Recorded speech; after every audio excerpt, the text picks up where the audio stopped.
four of us are the speakers for this. We have me, myself, Dr. Vinay Gupta in Delhi, Dr. Gursatinder, who is also practicing in a public hospital in Punjab. We have Dr. Krishna Prasad from South in Hubli, Karnataka, and Dr. Suresh also from Karnataka in Bangalore, who are private practitioners. So we have a perspective of both people who are in a public system and people who are in a private setup. But the basic idea is to bring together a group of like-minded people who are going to discuss the management problems in extremely poor population, and what are the problems. So basically the idea is that if you have any suggestions for this for a group like ours, and how we can take it further, is what would be the aim of the instruction course. So how does poverty affect glaucoma, and how does glaucoma affect poverty? This was the idea which Krishna Prasad had basically told me to discuss upon. So there are a number of articles which have shown that the severity of glaucoma is much more among people who are from a low socioeconomic status, apart from the fact that the blindness is among glaucoma patients is also much more in people from lower socioeconomic status. And these are some of the articles very recently published which also state the same thing, that the severity and blindness of glaucoma is definitely much more in those from the lower socioeconomic status. So what is the current scenario in the world? As far as poverty is concerned, India is amongst one of the poorest of the nations. We have one of the largest number of poor in the world, which almost about 30% of our population living on less than $1 a day, which is defined as extreme poverty. And at the same time, we have a large number of countries in Africa also in a similar situation. So the idea is to deal with these people, that means these extremely poor subgroup of patients. And what is the health scenario? Now, if you see the world health scenario, the amount of spending on health in India is one of the lowest per capita compared to many other countries and compared to many of the developing countries like China and Mexico also. So what India is doing is spending very less amount on the health. The public spending on health is minimum. A lot of patients in India have to spend for health from out of their pockets. So this is the OOP is the extent of the patients that are spending money for treatment from out of their pockets, which means that a large number of poor people have no access to any social security systems, no access to any of the public or social security systems, and as a result of which they have to spend it out of their pockets. So what happens if a poor patient has glaucoma? Obviously, his inability to buy drugs, which might be expensive, inability for him to get important or expensive investigations done, which leads him to, over a period of time, progressive blindness. And we compare this with the rest of the world scenario, and you see that a large number of these countries in the world are supporting their poor people and supporting health in a big way. What about the health force in India vis-a-vis some of the important countries in the world? While the Indian population is almost like 4 times that of USA, the number of physicians that we have is almost 1/4 that of USA. As far as ophthalmologists and optometrists is concerned, obviously the numbers are also much less. We have 1 glaucoma specialist for a 12 million population, which is amazing, which is too less compared to what we have in US, or for that matter even China.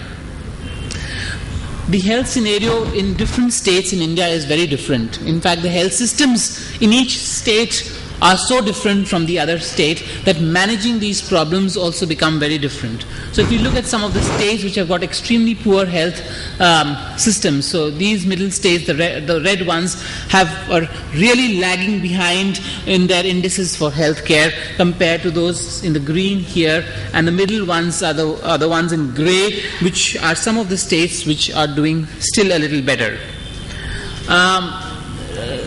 the public system of health in India is also not very efficient, in that many of the states do not have doctors attending the hospitals and the primary health centers, which are the backbone of the health system in the country, which are supposed to be the backbone of the health system, are not functioning as well as they should, and this is leading to a lack of accessibility of the patients to better centers, and to the public systems is not so good.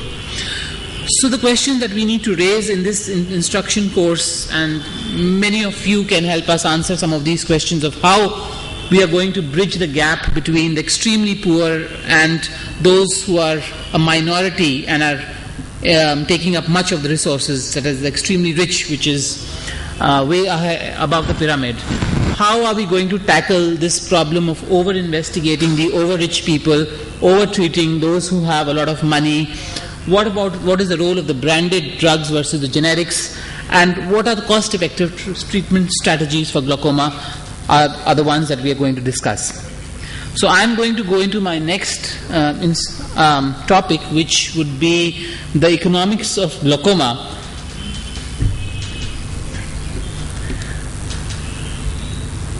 Now, most of the studies in glaucoma economics have been done in the Western world. Unfortunately, there aren't many studies that have been done from India, and therefore what I'm going to talk to you about is some of the work that we have done, and some of the work that has been done in the Western countries. So basically, we're going to talk about what is the role of economics in glaucoma.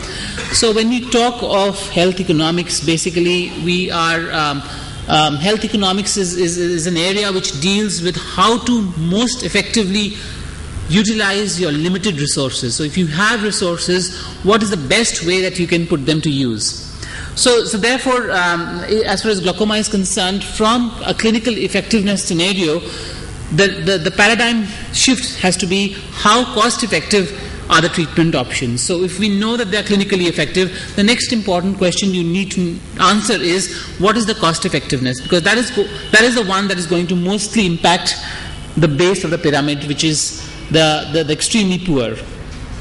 So some of the questions that need to be answered when you are dealing with glaucoma economics is, how early do you need to diagnose them? Because if it is very early diagnosis, you don't know what to do. For example, in the West, where the emphasis is on ocular hypertensives, that is not the problem that we in India are facing.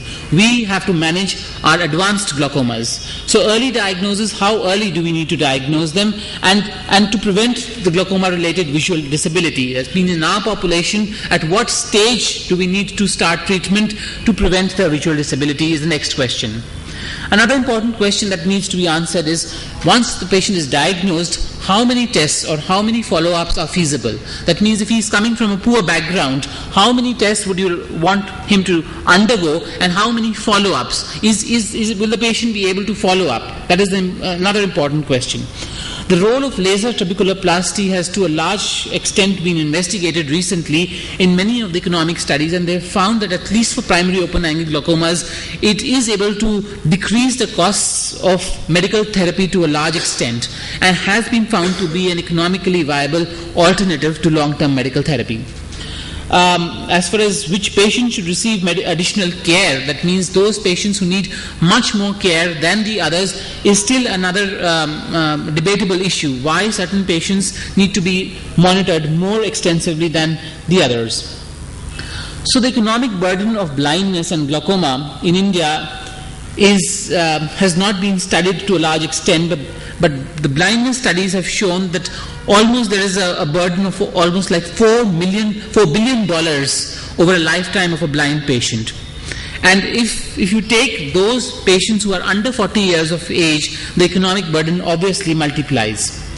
As far as glaucoma is concerned, most of these Western countries have shown that the amount of burden of blindness is to a large extent, and this burden they calculate in terms of how much facilities they have to give to their blind people, and this is how they would calculate it, compared to in India, where even if we do not give them the extra facilities, at least the caregiver burden, that means the amount of burden that the caregiver has to, the time spent or the money spent on the patient, would be extensive.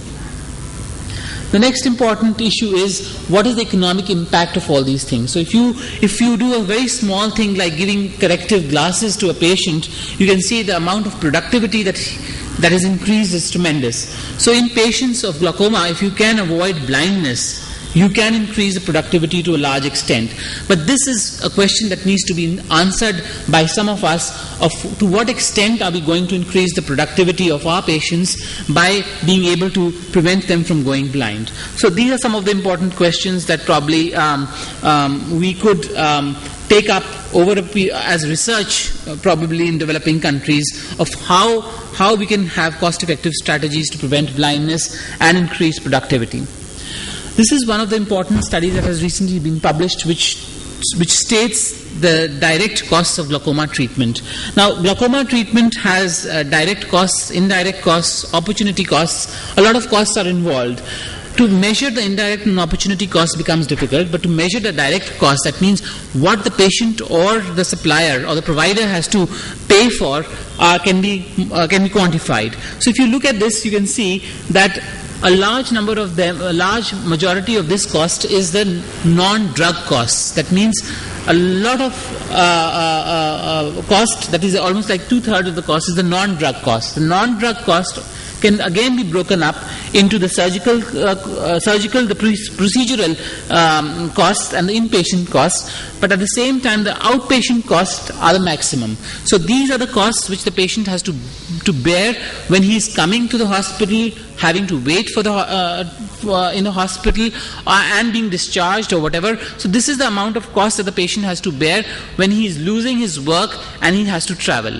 So traveling costs and having to lose their work is the maximum cost that the patients are actually burdened. And this study has been done in the Western countries. So you can well imagine how much problematic it would be in a developing country where the patient is coming and going and has got to have multiple visits. So how do you measure costs? So how do you measure, what sort of, to what extent, what importance are you going to give to what particular cost? Now, in the United States, in 1960, they were spending approximately $1 billion on their health. Today, they are spending much more. The question is, are their patients feeling better, or are they feeling better and are they doing better and feeling worse? So there are different ways of looking at it. There is one country where there is overspending. In fact, now they're saying that spending a little too much on healthcare also has its harmful effects. On the other side, there are countries where there is too less, like our country. So the question is, how do we balance it? To what extent are we going to give our resources to glaucoma care? So therefore, you need to know what is the patient's utility. What does the patient want from him? Is his vision more important than his, let's say, a brain disease, or is his vision more important than his hand, or is vision more important than his speech? So these questions are answered by doing an economic analysis, which is known as utility values. That means to what extent is a patient giving up his particular utility to get another thing. So that is a shift from evidence-based to a value-based medicine. So what we did was we asked patients very simple questions, and this has been done in different disease states. How much are you willing to give up the rest of your life to have a glaucoma-free life? That means to what extent is the glaucoma hampering his daily living? So this is a very simple question, and the patient needs to ask how many years of his remaining life is he willing to give up for the years that is left. And this is scaled from 0 to 1. So 0 is a scale of blindness, and 1 is absolute good vision, or 6x6 vision. It can also be said as 0 could be death and 1 could be a healthy life. So if you rate from 0 to 1, you see, and you compare amongst different diseases, you find that in our country, a lot of the patients are willing to give up a lot of their lives, a lot of the years of their remaining life, to have a glaucoma-free life. That means in our country, glaucoma is a very important burden. So if you compare this with metastatic cancer, coronary artery disease, you find that vision in our country, the patient is willing to give up a lot of his utility to be able to get a glaucoma-free life. and you compare this in the rest of the world, like in United States, glaucoma, the patients are not so unhappy, but our glaucoma patients definitely are much worse off than, let's say, in most of the developed countries.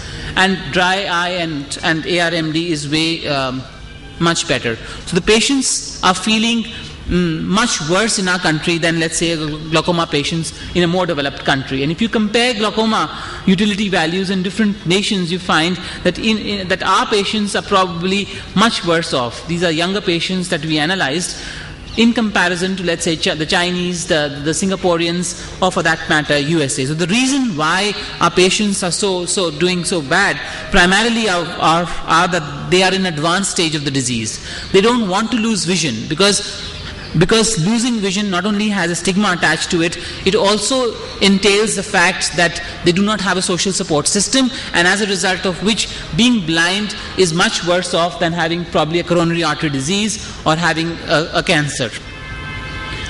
And therefore glaucoma is a very important health problem, only if the health administrators could see it as that. So what are the solutions when we discuss these problems? How can we provide quality glaucoma care in a sustainable manner to the masses? That is the base of the pyramid, which one of the very great economists by the name of C.K. Prahalad talks of. He talks of sustainable delivery to the masses. That is the base of the pyramid. So Aravind Eye Care System in Madurai and in many of the hospitals in Tamil Nadu has worked upon such a system whereby affordable, sustainable care can be provided to a large number of people, and it is doing well and is a model to the rest of the world. So this is a very large-scale model that is now being taught in many of the MBA schools, not only in India and Harvard. So there are lessons to be learned from how one can provide glaucoma care, one can provide ophthalmic services to the grassroots level at affordable prices. Another interesting model from Karnataka was the Nayana project from the Vitala Eye Institute, where they have a van which goes around carrying most of the sophisticated facilities that they have, including lasers and screening methods. So basically they are screening diabetes and glaucoma, providing ophthalmologists with equipment and being able to train the ophthalmologists in rural areas so that they can get trained and they can be able to provide care to the patients in different rural areas. So this is something very comprehensive. It is on a small scale, but it is working very successfully, and it has included a large number of districts in different parts of Karnataka. And I think this is a wonderful model, because it is going to take glaucoma care to far-flung areas to be able to bring patients from areas where treatment is not accessible, to provide treatment in those areas, for example, laser, or for that matter, even drugs. The question next is that probably the next speakers will also talk about is how do we take care of these patients? There is a lot of over treatment. There are a lot of problems associated with treatment, and this is something that I read recently about this guy Walter Alvarez talking about what is happening in the United States. A lot of over treatment, a lot of patients are being subjected to unnecessary diagnosis and unnecessary treatment which the physicians would not have undertaken on themselves. And similar situation is now happening in India and also in many other developing countries, where there are doctors and glaucoma specialists who tend to laser patients even when there is no angle closure, or tend to laser them when there is absolutely no glaucoma. So there is over treatment in an attempt to fleece patients. They are over treating patients. So the idea of this instruction course basically is to have an empathetic attitude towards patients, how to get maximum benefit out of the limited resources we have, and to be able to spread this the concept of glaucoma awareness among more people, and to be able to get more people, like-minded people involved in glaucoma care at affordable prices. Thank you.